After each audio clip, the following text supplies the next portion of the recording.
बच्चों नमस्कार। आज हम प्रेजेंट परफेक्ट कंटिन्यूस का अध्ययन करेंगे। प्रेजेंट परफेक्ट कंटिन्यूस यानी पूर्ण व जारी वर्तमान काल। पूर्ण व जारी वर्तमान काल आपको सुनकर यह लग रहा होगा कि पूर्ण व जारी दो अलग अलग चीज़ कैसे हो सकती हैं। मैं बता दूंगा आपको कि ये टेंस वह है जिसमें कुछ कार्य पूर्व से संपन्न हो जाता है और वही कार्य जारी भी रहता है। जैसे मैं 2 घंटे से पढ़ रहा हूँ, मैं 3 दिन से चल रहा हूँ, इस तरह के वाक्य इससे बनते हैं, इसलिए इसको पूर्ण भी और जारी भी कहा जाता है। इसकी पहचान ये है कि वाक्य के अंत में रहा है, रही है, रहे है इत्यादि शब्द आते हैं, क्योंकि इसमें कंटिन्यूस भी जुड़ा हुआ है। ये 2 टेंस मिलकर बने हैं, जैसे परफेक्ट और कंटिन्यूस। ये दोनों चीज है इसमें। परफेक्ट यानी पूर्ण है, कंटिन्यूस यानी जारी, दोनों चीज हैं इसमें, इसलिए दोनों चीज का इसमें समावेश है। हमने परफेक्ट भी पढ़ लिया इसके पूर्व और कंटिन्यूस भी पढ़ लिया, और इन दोनों को मिलाकर अब पढ़ने जा रहे हैं, जिसको अपन परफेक्ट और कंटिन्यूस दोनों नाम से जानेंगे। वाक्य के अंत में रहा है, रही है इत्यादि आते हैं, और मुख्य चीज इसमें यह है कि इसमें समय जुड़ा रहता है। समय इसके साथ जुड़ा ही रहता है, चाहे महीने के नाम से हो, दिन के नाम से हो, घंटे के नाम से हो, मिनट के नाम से हो, जैसा भी हो, इसमें टाइम जुड़ा ही रहता है। हेल्पिंग वर्ब इसमें है व हैज कर्ता के अनुसार लगाते हैं। जैसे आपको पहले से पता है, सिंगुलर नंबर थर्ड पर्सन के साथ हैज और आई, वी या बहुवचन के साथ हैव।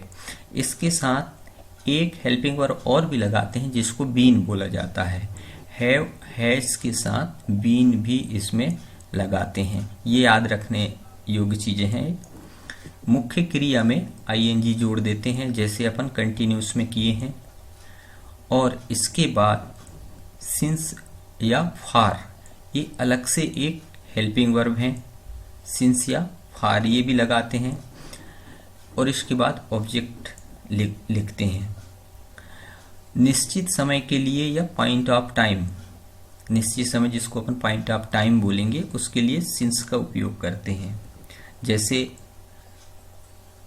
मैं सुबह 5 बजे से पढ़ रहा हूँ, या सोमवार से लिख रहा हूँ, या जुलाई से चल रहा हूँ, इस तरह के पॉइंट ऑफ टाइम होते हैं जिसमें निश्चित हो जाए कि कार्य किस तिथि से या किस दिन से या किस महीने से शुरू है। और अनिश्चित समय के लिए फार का उपयोग करते हैं, जिसको पीरियड ऑफ टाइम बोलते हैं। फार में 2 माह, 1 वर्ष, 2 घंटे, इस तरह के वाक्य आते हैं। लेकिन पॉइंट ऑफ टाइम में निश्चित समय में किसी महीने का नाम आएगा या दिन का नाम आएगा, या उस घंटे का नाम आएगा जिस घंटे से कार्य आरंभ किया गया है। इसको आप याद कर लेंगे। आगे अपन टेबल बनाकर समझते हैं। टेबल है हमारे पास। टेबल में 3 तरह के वाक्य हैं, अफर्मेटिव सेंटेंस, नेगेटिव सेंटेंस और इंट्रोगेटिव सेंटेंस। सकारात्मक वाक्य, नकारात्मक वाक्य और इंट्रोगेटिव वाक्य। पहला वाक्य हमारा, we have been reading since 8 o'clock। हम 8 बजे से पढ़ रहे हैं। ध्यान देंगे आप, हम 8 बजे से पढ़ रहे हैं। वी प्लूरल है, इसके लिए हैव लगेगा, और बीन तो सब में लगता है, चाहे सिंगुलर हो चाहे प्लूरल हो, इसलिए यहाँ we have been reading since 8 o'clock। यहाँ पर सिंस का प्रयोग किए हैं हम। 8 बजे समय हमारा निश्चित है, पॉइंट ऑफ टाइम है, निश्चित समय, इसलिए सिंस का प्रयोग हुआ है। इसके नेगेटिव जो बनेगा, वी हैव और बीन के बीच में नॉट लगा देना है। We have not been. यहाँ पर 2 ऑक्सिलरी हैं, बीन और हैव, इनके बीच में नॉट लगाने से वाक्य नेगेटिव बन जाता है, बाकी वाक्य ज्यों का त्यों रहेगा रीडिंग सिंस 8 o'clock। इसी तरह इंट्रोगेटिव में देखें तो हमारा जो ऑक्सिलरी है, सहायक क्रिया है, हेल्पिंग वर्ब, वो वाक्य के प्रारंभ में हो जाती हैं तो हमारा वाक्य इंट्रोगेटिव सेंटेंस बन जाता है। Have we been reading since 8 o'clock। Have और बीन ये दो ऑक्सिलरी, इसके बीच में यहाँ पर सब्जेक्ट हो गया है वी, जैसे नेगेटिव में बी और नॉट के बीच में हैव लगा था। अगले वाक्य देखते हैं। She has been playing for 2 hours। वह 2 घंटे से खेल रही है। फिर से देखें इसको, she has been playing for 2 hours। वह 2 घंटे से खेल रही है। यहाँ देखेंगे आप, समय अनिश्चित है, यहाँ पीरियड ऑफ टाइम है, यहाँ पर समय निश्चित नहीं है, अनिश्चित है, इसलिए यहाँ पर फॉर का उपयोग हुआ है। She has been third person है, सिंगुलर नंबर है, इसलिए उसके साथ हम हैज का उपयोग करेंगे और बीन लिखेंगे।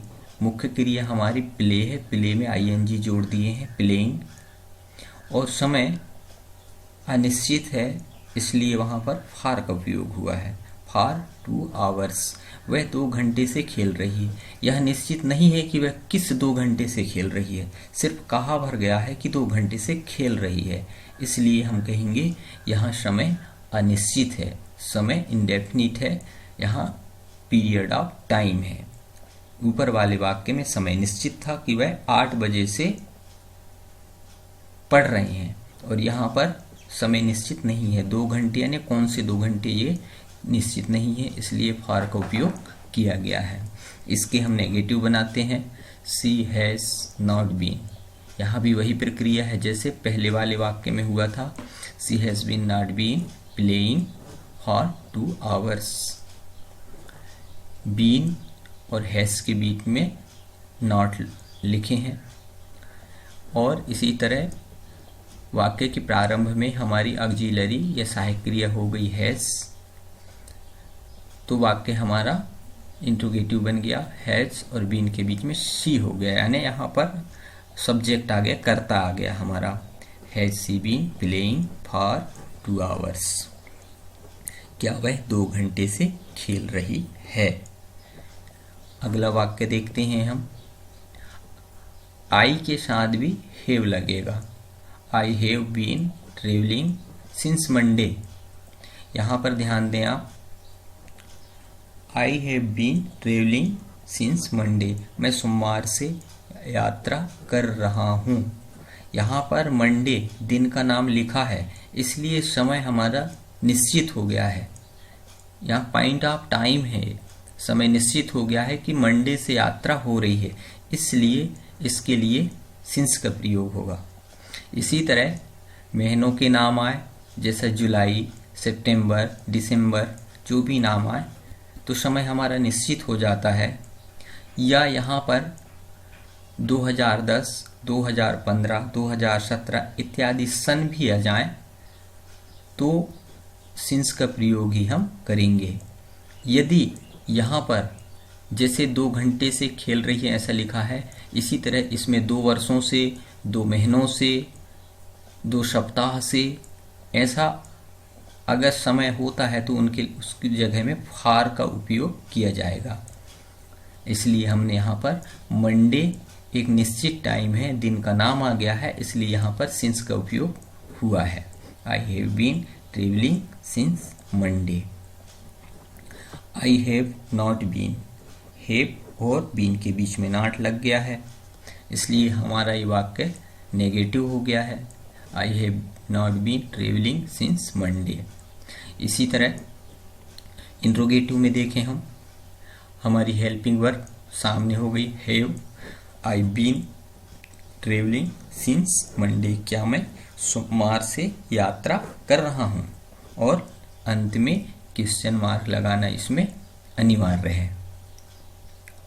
इस तरह आप इस टेबल को तुलनात्मक रूप से पढ़ें, कंपेयर करते हुए पढ़ें, और यदि उसमें भी आपके समझ में ना आए तो आप मुझसे बात कर सकते हैं। आगे इसी वाक्य को मैं इंट्रोगेटिव वाक्य को नेगेटिव और इंट्रोगेटिव, ये इन वाक्यों को नेगेटिव इंट्रोगेटिव बनाकर आपको बताता हूं कि कैसे बनाया जाता है। आप देखेंगे ये हमारा इंट्रोगेटिव सेंटेंस है और ये नेगेटिव इंट्रोगेटिव सेंटेंस है। इसको थोड़ा पहले हिंदी से भी हम समझ लें। इसमें लिखा है क्या हम 8 बजे से पढ़ रहे हैं, और इसमें लिखा है क्या हम 8 बजे से नहीं पढ़ रहे हैं। इसमें नेगेटिव भी है और प्रश्नवाचक भी है। ये वाला वाक्य समझना है हमको।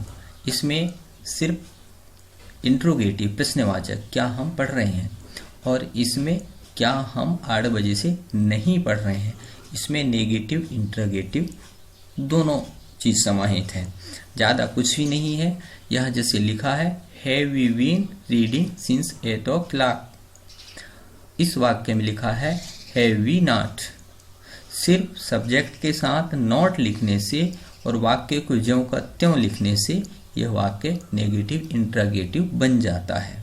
ये हमारा पहले वाला एग्जाम्पल है, जैसा क्या हम 8 बजे से पढ़ रहे हैं लिखा था फर्स्ट में, वही एग्जाम्पल को हम नेगेटिव इंट्रोगेटिव यहाँ पर बनाए हैं। दूसरा वाक्य देखें हम, क्या वह 2 घंटे से खेल रही है। Has she been playing for 2 hours, क्या वह 2 घंटे से खेल रही है। और ये वाला वाक्य कहता है हमारा नेगेटिव इंट्रोगेटिव, क्या वह 2 घंटे से नहीं खेल रही है। इसमें भी वही प्रोसेस है जैसा हैड शी नॉट। यहाँ भी सब्जेक्ट के बाद नोट भर लिखे हैं, बस इसके बाद हमारा ये वाक्य ज्यों का त्यों लिखा गया है और वाक्य नेगेटिव इंट्रोगेटिव बन चुका है। बच्चे इसको आप अच्छे से समझ लेना, इस तरह के एग्जाम्स में पूछे जाते हैं। तीसरा वाक्य है have I been travelling since Monday, क्या मैं सोमवार से यात्रा कर रहा हूँ। और इसमें क्या मैं सोमवार से यात्रा नहीं कर रहा हूँ। ध्यान दें आप, हमारा वाक्य लिखा है क्या मैं सोमवार से यात्रा कर रहा हूँ, और इसमें क्या मैं सोमवार से यात्रा नहीं कर रहा हूँ। हमारे ये वाक्य नेगेटिव इंट्रोगेटिव है। Have I not been travelling since Monday. कुछ नहीं करना है आपको, सब्जेक्ट के बाद नोट लगा देना है और बाकी का वाक्यों को ज्यों का त्यों लिख देना है, तो हमारा वाक्य नेगेटिव इंट्रोगेटिव बन जाता है। मुझे आशा है ये वीडियो आप एक से अधिक बार देखें और जो कठिनाइयाँ हैं उसको मुझसे अवगत कराएं, मैं आपका सॉल्यूशन करूँगा। थैंक्स।